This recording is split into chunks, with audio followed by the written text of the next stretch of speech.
Yan po, lagyan niyo po siya yung insenso.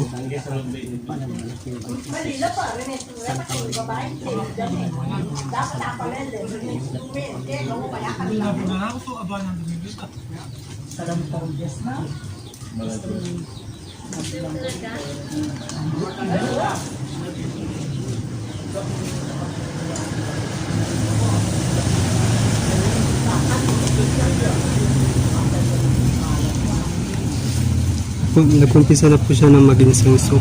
Yung elemento po yung puno. Laking elemento.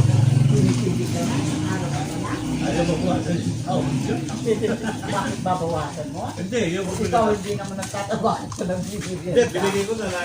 Yan, may payroll yan. Sino? Ikaw. Teka din tanong Wala sa ko. birthday na. Sindiray ko. Ikinunod na Wala mo na. Kasi sindira. Pero yung datang niya. Ito naman nagbigali. Okay. Diyan na po kayo. Eh, kuminto na na. Naipalipat na para din sa Mercy. Kanita niya ang doon ito. Alam mo taray pa Domingo? Si Lorena po rin naman yan. Benji yan. Tatawag ng kaya. Nakaya, ano? Na, balutan niya, ano Lorena? Ano Ito kaya? tayo, kontrabida niya matakang kaputan mo ito. Anong Lorena? Ano kaya? Kontrabida yun. Kamulit ko si Jimmy rito. Pagdala mo na lang. Pagdala mo na lang.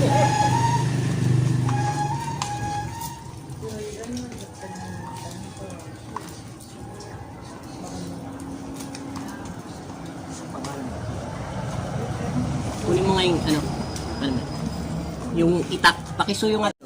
Yung itak. Pakihawak to. Kanita.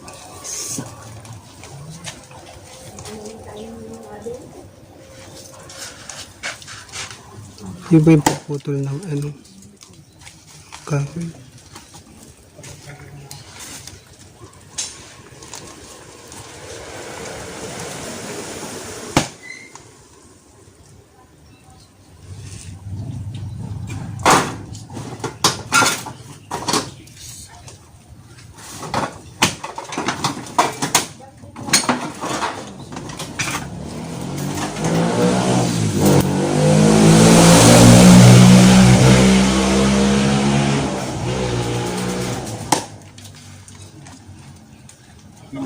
Dumugo na siya.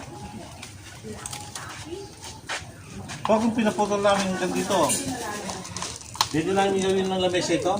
Pwede. Ang dami, ganda ng lamesa, ang dami. Nagtira.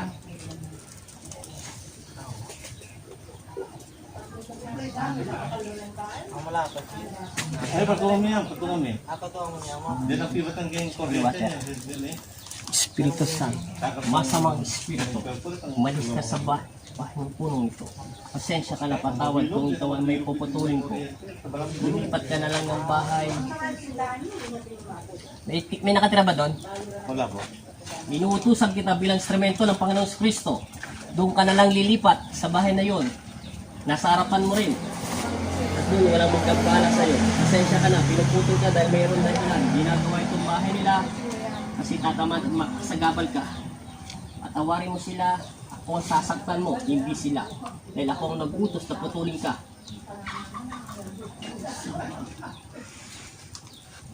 Sa ngalan ng Ama at ng Anak at Espiritu Santo. Amen. Kaya mo lang muna siya. Okay na. Natin yung tak nila.